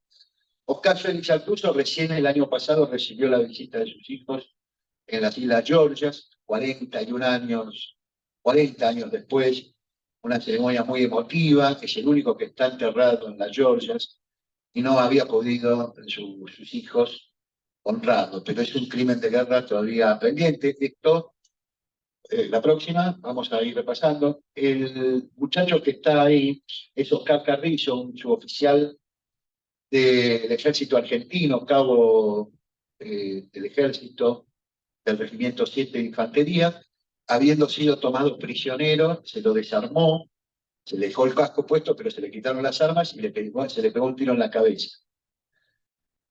Por el impacto penetró la bala, perdió pedazos de la masa encefálica, pero fue y luego tirado como muerto en una pila de muertos argentinos. Varias horas después es descubierto por los propios británicos que estaba con vida. Lo llevan al buque Hospital Norland, el buque que tenían los británicos, le hacen las primeras curaciones y después lo evacuan para que las futuras operaciones y curaciones se le hicieran a los argentinos, ya que intentaron matarlo y después también lo auxiliaron, ¿no? Los médicos británicos. Pero el intento de homicidio, y alguien que además recibió el ataque sobre sí mismo y sobrevivió, fue uno de los testimonios que se hicieron como intento de homicidio, ¿no? Hubo otro acto violatorio. La próxima. Acá vemos el informe oficial del ejército argentino, editado en el año 1983, tiene primer tomo donde detalla las operaciones y un segundo tomo donde tiene anexos documentales. Aquí, seguimos, está el anexo documental de un hecho que también fue un acto criminal. Rendido el regimiento 12 y el regimiento 4, la Fuerza de Tareas Mercedes que hizo la resistencia en el Estrecho San Carlos y en el Pradera del Ganso y en Darwin, son tomados prisioneros y le dan, el comandante inglés que estaba allí, le da una indicación al teniente coronel Ítalo Argentino Piaggi, comandante del regimiento 12 de infantería, le dice, mándeme soldados para levantar muertos y para trasladar munición. Había un sector de munición, pilas de municiones en un lugar que los ingleses querían despejar. Y le da la indicación. ¿Y qué hace el comandante, el teniente coronel Italo Piazzi? Se niega. Entonces lo amenaza el comandante inglés con que va a dejar dormir a la intemperie y sin alimentos al grueso del regimiento 12. Con lo cual, luego del estrés del combate, de varios días de resistencia, era la muerte asegurada de muchísimos soldados. Entonces, el segundo jefe, el mayor frontera, el regimiento 12, acepta mandar 2 pelotones de 20 soldados, uno para recoger los muertos y otro para trasladar las municiones.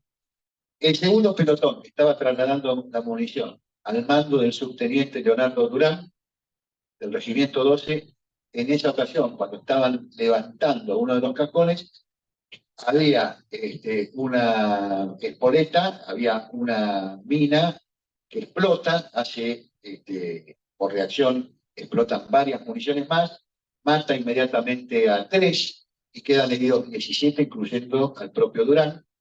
Uno de los heridos le cae napalm, bomba de fósforo, empieza a quemarse, el soldado Ramón Ferraú de la provincia de Corrientes, y en vez de auxiliarlo y darle las curaciones, viene un sargento inglés y le pega 2 tiros. Según el derecho inglés, eso es una muerte por misericordia, digamos, principio de eutanasia, ¿no? Pero en el derecho internacional y en el derecho argentino eso no existe. Lo que debería haber hecho era auxiliarlo, tratar de recuperar el mal. O sea, se producen en un mismo hecho varios actos criminales. Esto consta en el informe oficial del Ejército, entre otros, el subteniente Gómez Centurión, el mayor médico de la Fuerza Aérea Arjigovic, el teniente de fragata Bobsevich Canevari, que era comandante del Munzúnel, el subteniente Pelufo, varios oficiales de las Fuerzas Armadas Argentinas firmaron esta acta. Cuando estábamos impulsando esa investigación, el general Balsa, cuando nosotros estábamos convocando, dijo: no me consta que haya habido crímenes de guerra, una guerra entre caballeros.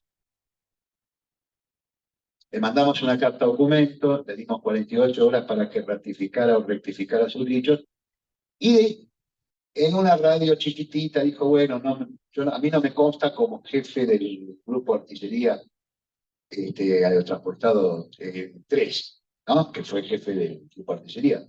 Pero nosotros estábamos diciendo: usted tiene que rectificarse como jefe del ejército, porque el informe oficial da la constancia del acta. Entonces usted no puede decir que no le consta como jefe del ejército.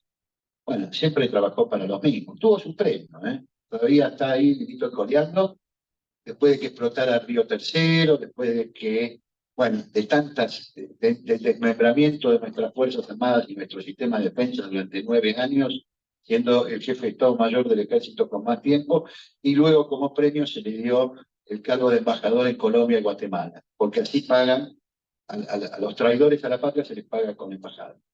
Seguimos. Este es Raúl Américo Vallejos, soldado chaqueño, gran tipo. Además, era un gran jugador de fútbol, antes de que perdiera una de sus extremidades, no en el combate, sino en el crimen de guerra de la tarea compulsiva que lo obligaron a realizar y que en esa explosión perdió una pierna. A pesar de todo, es un tipo con gran humor, gran bonomía y que estuvo siempre dispuesto a denunciar. Y el que está en aquel extremo es el soldado Ramón Ferraú, soldado correntino que también perdió la vida en ese crimen de guerra. Siguiente. Bueno, acá también pusimos para constatar, lástima que se ve mal, las páginas del dictamen del brigadier general Eugenio Mial, que era el que fue el responsable de evaluar todas las denuncias, producir un dictamen si habían habido cometido, si se podían considerarse crímenes de guerra. Y él constató todos los hechos que acabamos de relatar como comisión de actos criminales plausibles de denuncia. Siguiente. En esa época, en el año 1994, el primer viaje a la zona del hundimiento del crucero General Belgrano, había habido un pedido de la Corte Europea de Justicia, la Corte Internacional de Justicia, por Erich Priebke, que estaba acusado de los crímenes de las fosas ardeatinas, y se pidió la extradición. El tipo vivía en Bariloche, Menem le dio la extradición, pero después de... Simultáneamente nosotros organizamos el primer viaje de los familiares a la zona del hundimiento del Belgrano. Menem fue todo, casi todo su gabinete, y después él se bajó antes el helicóptero, fue a Bariloche, y desde Bariloche dijo: así como nosotros dimos la extradición a Erich Priebke, también tendríamos nosotros que pedir la extradición de Margaret Thatcher como criminal de guerra, contradiciendo lo que había firmado en la cláusula de impunidad, ¿no? Bueno, sí. Pero a nosotros nos fortaleció eso porque podíamos proseguir con la denuncia y la investigación de los crímenes de guerra. Y fruto de esa investigación, en el año 1995 logramos la sanción de una ley que está vigente, pero que nadie quiso aplicar, que es la 24.517, que crea una nueva comisión investigadora, pero ahora parlamentaria, y en realidad con los 3 poderes del Estado: el Poder Judicial, el Poder Ejecutivo y el Poder Legislativo. Está vigente, nadie la quiso aplicar. El único error, no sabemos si por mala leche a los legisladores para que no se aplique o por ignorancia, es que pusieron a la Corte Suprema de Justicia. Y en la Constitución Nacional, la Corte Suprema de Justicia próxima dice, bueno, acá está todo cómo estaría constituida, ¿no? La siguiente. Y esta es la respuesta que nos dio en el año 1995, en diciembre de 1995, la Corte Suprema diciendo: no, estos legisladores son unos nabos. Lo primero que tenemos que hacer nosotros como Corte Suprema es no integrar tribunales y comisiones especiales. Estamos inhibidos por la Constitución de hacerlo. Pero eso era subsanable, se podría haber designado a un tribunal inferior para que integrase esa comisión investigadora. Bien. Bueno, hubo también otras presentaciones, de un particular, tal Montiel, que era miembro y socio del partido de Rico cuando el Modín llegó a ser la tercera fuerza nacional, pero como la Corte le dijo, no, usted no es interesado directo, no tiene autoridad para denunciar. Pero hubo presentaciones por los crímenes de guerra, ¿no? Bueno, rechazo de competencia a la Corte, seguimos, porque no se ve muy bien. Bueno, a partir del dictamen del Auditor General de las Fuerzas Armadas reconociendo que habían hecho actos criminales el año 93, hubo una promoción en el Juzgado Federal de Río Grande, provincia de Tierra del Fuego. La Tierra del Fuego tiene dos juzgados federales. Uno es el de Río Grande y otro de Ushuaia, y se distribuyen, uno todo lo que es tierra y otro todo lo que es mar. Se distribuyen de esa manera las competencias. Todo lo que ocurre en el mar va al juzgado de Ushuaia, todo lo que ocurre en tierra al juzgado federal. Como ocurrió en territorio que pertenece a la provincia de Tierra del Fuego, Antártida e Isla del Atlántico Sur, el Juzgado Federal de Río Grande inició una investigación en el Ministerio Público Fiscal, o sea, la propia justicia, y nos llamó de nuevo a los testimoniantes a comparecer para ya darle carácter judicial y no administrativo como eran las denuncias anteriores. Y se ratificaron todas las, entonces Carrizo, toda la gente que fue a testimoniar los homicidios, intentos de homicidio y demás, lo fueron a ratificar ese juzgado y se abrió una investigación que creemos que está abierta hasta hoy, pero que nunca procedió porque cada vez que el juzgado mandaba exhortos a la Cancillería, porque un juzgado federal no puede mandar exhortos directamente a Londres, tiene que mandarlo vía Cancillería, vía exhorto, y la Cancillería pedirle a Gran Bretaña que comparezcan el acusado tal, Pettinger, el otro, bueno. Entonces, nunca recibía respuestas. ¿Por qué? Ya lo vamos a ver, porque ahí descubrimos el alcance y la vigencia de la cláusula de impunidad de Menem. Ya lo vamos a ver cuando la propia Cancillería responde. ¿Seguimos? Y acá ocurre en el año 2000 dos oficiales del ejército, abogados, auditores del ejército que habían hecho numerosos negocios de reclamos profesionales de los propios militares y vienen a vernos a la comisión de familiares, yo estaba como apoderado, y nos dicen, no, queremos denunciar a Margaret Thatcher y vamos a ir a hacer una denuncia.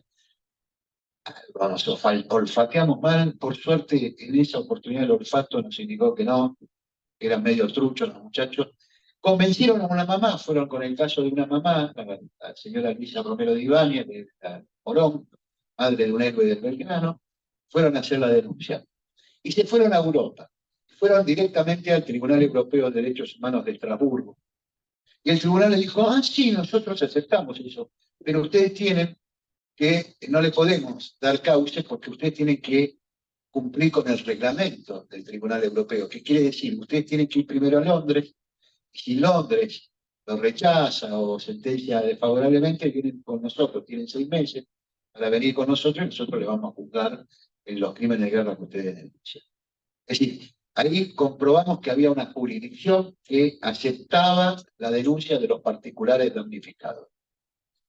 Después se descubrió que estos dos tipos, Olivera y Appiani, uno de ellos había participado en el asesinato de una francesa que había militado en Montoneros, Annick Elise, que había participado de la desaparición y que tenía que comparecer en un juicio, fue detenido en Europa, bueno, un desastre, pero sí a nosotros nos abrió los ojos que había una jurisdicción que admitía poder juzgar a los británicos por los crímenes de guerra. Bueno, un caso más de operación de poder blando, la National Geographic Channel, intentó en el año 2002, durante la presidencia de Eduardo Duhalde, nosotros nos enteramos por la televisión, que iban a hacer una expedición para buscar al crucero General Belgrano. El Discovery Channel, en su competencia, había filmado el Titanic, ellos querían hacer otro negocio, y entonces mandaron a Belgrano. Belgrano. Pero resulta que había una ley que había declarado la zona del hundimiento del General Belgrano como lugar intocable, como lugar, digamos, tumba de guerra, que no debía ser respetado y preguntarle a los familiares. Bueno, la Armada Argentina, los propios tripulantes del Belgrano se prestaron a ese juego. ¿Y qué querían los tipos? Los tipos querían filmar y que de una manera muy macabra, mostrando los restos del buque, pero además instalando la sola versión de los británicos que había quedado bien hundido el crucero General Belgrano. Nosotros queríamos que se escucharan todas las voces. No lo permitieron, entonces, bueno, voy a ser breve porque ya no nos queda mucho tiempo, pero es una demostración de cómo la interesa de los familiares de los caídos, de las madres de los héroes del Belgrano, que fueron a la justicia, que impidieron que se consumara ese acto sacrílego y que por más que venían con todos sus millones de dólares, con el apoyo político, con la complicidad de la Armada Argentina, nosotros le frenamos esa operación de negocios y de mentira. Honra a las madres, que ya las vamos a ver al final, voy a mencionar y mostrar algunas de ellas. Seguimos. Bueno, esta es la ley que declaraba tumba de guerra y lugar histórico al sitio donde está el crucero General Belgrano. Siguiente. Bueno, más presentaciones, seguimos. Bueno, esto es toda la operación. Conseguimos que del Senado de la Nación que hicieran pedido de informes. Sí, hicimos estrategias jurídicas, presentaciones jurídicas y legislativas. Seguimos. Seguimos. Bueno, también la Cámara de Diputados se expresó, seguimos. Bueno, y acá empieza, para acallar, hay un amigo mío Beto Azurey, que habla del buenismo.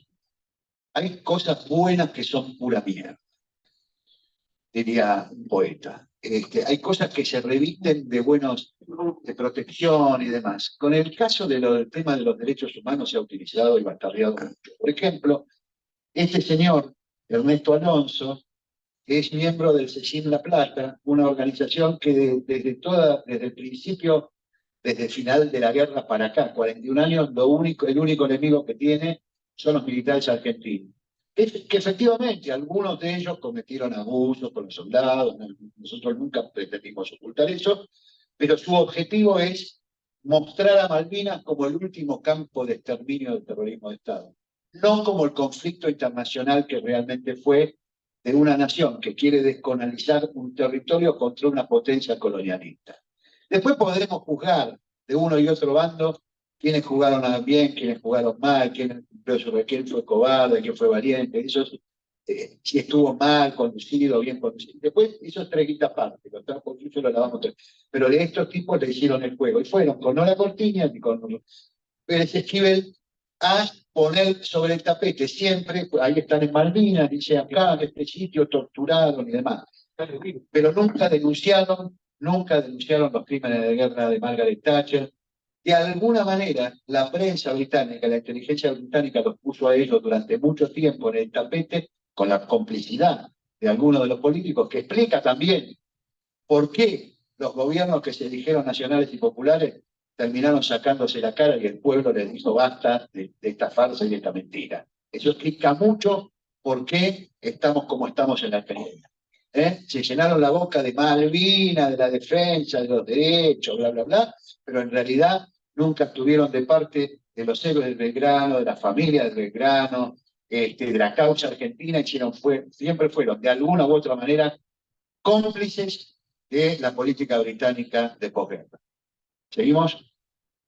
Bueno, acá tres momentos en que durante el 30 aniversario, a pesar de darle manija, la presidenta Cristina Fernández de Kirchner también reconoció que era un crimen de guerra. En tres oportunidades en el año 2012 dijo que el Belgrano era un crimen de guerra. El 2 de mayo en la Casa de Rosada, la Casa de Gobierno, ante decenas de madres, hermanos, viudas, hijos de los héroes del Belgrano, el 2 de mayo del 2012, dijo, es un crimen de guerra y yo voy a ordenar al canciller que investigue, que haga las acciones para denunciarlo como crimen de guerra.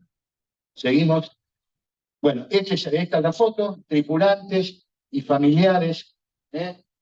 Acá vemos a Elsa Claro y otras madres. Elsa Claro tiene la foto de Fabián Edgardo Siri, el hermano de la amiga Alejandra Siri. Y todos ellos son familiares, y ellos es tripulante del Belgrano.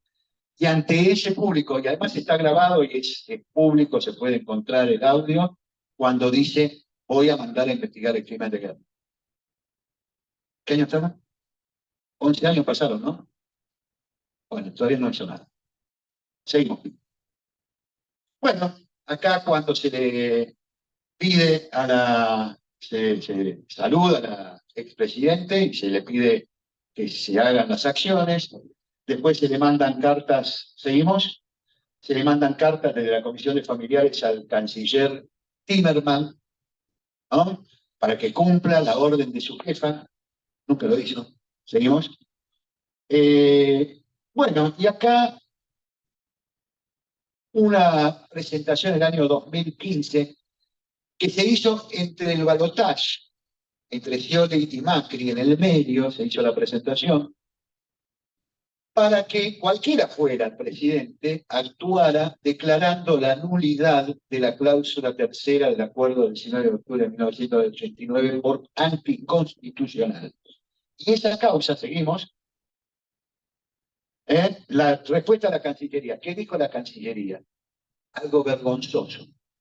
Podría traducirse en me cago en tus muertos. Perdón la palabra, pero hay que decirlo con todo. Si no, los acuerdos internacionales, la reanudación de las relaciones bilaterales son un bien superior, ¿no? Como si lo hubieran hecho tan bien las relaciones bilaterales de sometimiento del año 89 a la fecha a la política británica, sino que es un bien superior y el daño que se podría producir. Por lo tanto, el Estado está bien que renuncie a la representación de los muertos, de los damnificados, de las familias damnificadas por el acto criminal del gabinete inglés. ¿Ustedes imaginan, yo hago una pregunta, ¿ustedes imaginan que este acto lo hubiéramos cometido los argentinos, hundir un buque inglés contraviniendo el derecho internacional, los juicios y las condenas que se hubieran producido durante estos años? Creo que no quedaba títere con cabeza. Estaban todos presos en una mazmorra en Londres por toda la eternidad. Bueno, no. Los nuestros dicen es más relevante las relaciones comerciales con el Reino Unido, que tantos beneficios vemos que nos ha producido en Argentina, cuando explotan la minería, cuando explotan la energía, cuando nos saquean la pesca. Esos son los enormes beneficios que le ha producido a la oligarquía inglesa, no al pueblo argentino. Y por eso la Cancillería Argentina, la dirección, los letrados, los que toman las decisiones, por donde no puede pasar una sola medida si no pasan por ese cuerpo de abogados de la Cancillería, no se toma una decisión en materia de política exterior, opinó que no. Y en función de eso, la jueza federal, lo contencioso administrativo federal, donde la juzgado número 8, dijo, bueno, ¿qué va a hacer?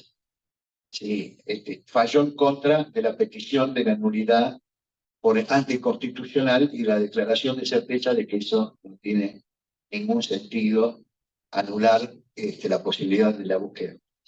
Bueno, acá está. Discusiones sobre el viviendo de los granos, la declaración de su comandante en una época o en otra.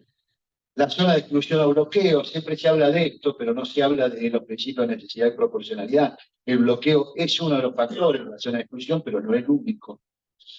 El crucero era un buque de guerra, bueno, ¿no? Víctimas obreros. Bueno, acá dicen, no, pero si no, otro de los argumentos con los que corren los oficiales navales, no, pero si decimos que fue un crimen de guerra, lo ponemos como víctimas a los muchachos.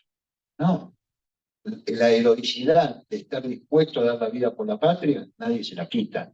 El hecho de haber atravesado un hecho trágico, de haber los sobrevivientes, y haber dado la vida por la patria, nadie le quita el carácter de él, que lo reconoce el pueblo argentino.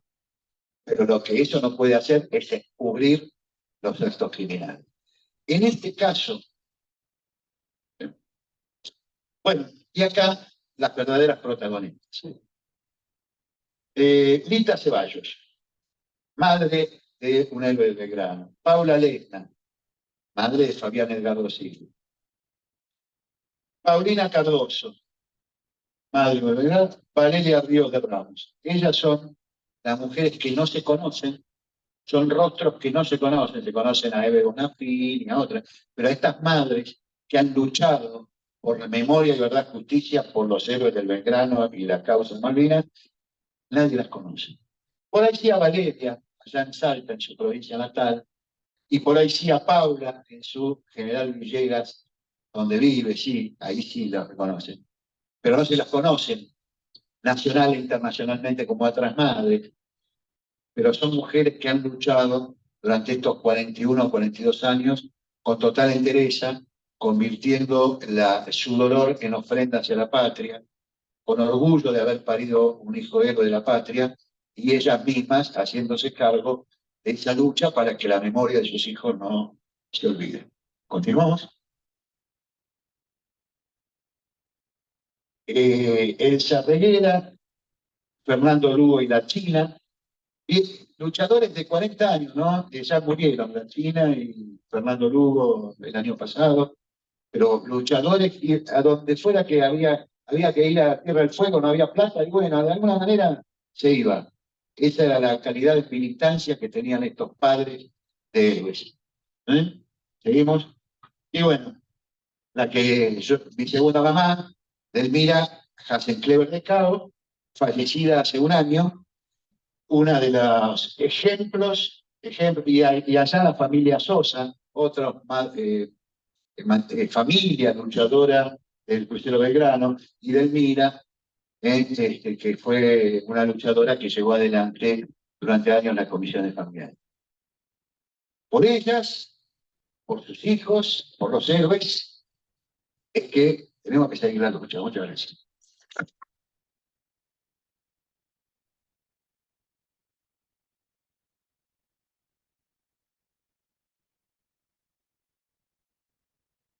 Bueno, estamos excedidos en el tiempo, pero si hay alguna pregunta, creo que la podemos responder. Adelante.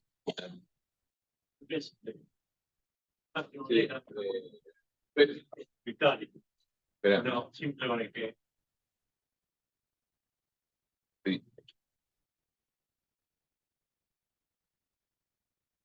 Sí. Primero, gracias por invitarlo, Hugo. Gracias al expositor, que fue sumamente importante. Me presento, soy Máximo Lera, simplemente cofundador de una ONG, Centro Comunitario Padre Conforti. Me presento por acá. Hay tres cosas o cuatro que me llaman la atención. Primero, cuando hablamos de la Triple Alianza, es decir, qué es lo importante que tenía Paraguay, que tal vez no lo dijimos. Segundo, que tal vez participó Buenos Aires solo en la batalla esa, en la pelea. Y luego, tal vez reconocer que las Malvinas son argentinas, que quede bien claro, si bien lo ha dicho, pero que quede bien claro que son argentinas, y que no solo fue el hecho del 2 de abril, sino que vienen peleando permanentemente. Incluso aclaramos que el operativo Cóndor, que algunos compañeros míos incluso después los mataron en tierra acá por otras luchas, pero en definitiva los mataron. Tal vez son las tres preguntas que me queda pendiente. Bueno, sí, como ustedes habrán visto, me excedí en el tiempo. Hicimos un abuelo de paja, un raconto de un tema específico que es de casi 42 años. Lo que quería demostrar, más allá de repasar la historia, es correcto todo lo que usted dice, las reflexiones históricas y políticas que usted hace, el tema que solo podía mencionarlo porque muy nutrida la información. Entonces me excuso por eso, pero bueno, todo este ciclo está destinado justamente a rever la historia y a reflexionar.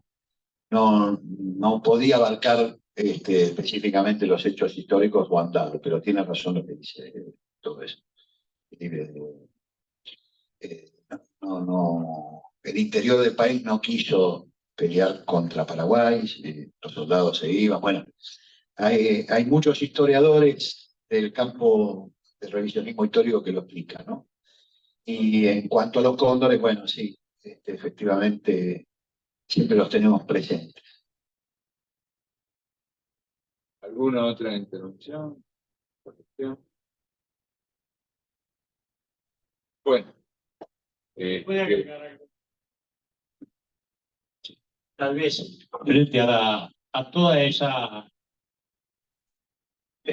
cómo roban todos los ingleses, cómo nos robaron incluso con el ferrocarril, cómo la rama que hicieron el ferrocarril desde Perú, desde Paraguay, etcétera, etcétera, desemboca en el puerto de Buenos Aires y que llevaban todo el oro, todos los materiales importantes hacia Inglaterra. Yo creo que y es finito como ellos trabajan y no declaran toda la guerra que hacen a nuestros países de América Latina especialmente. Gracias, perdón. Bueno, muchas gracias. Nos volvemos a encontrar en el mes de marzo.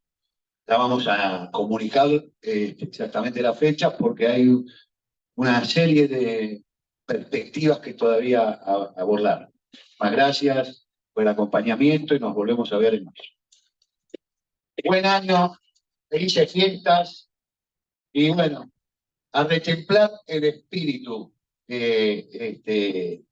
Todavía falta dar la batalla más importante. Muchas gracias.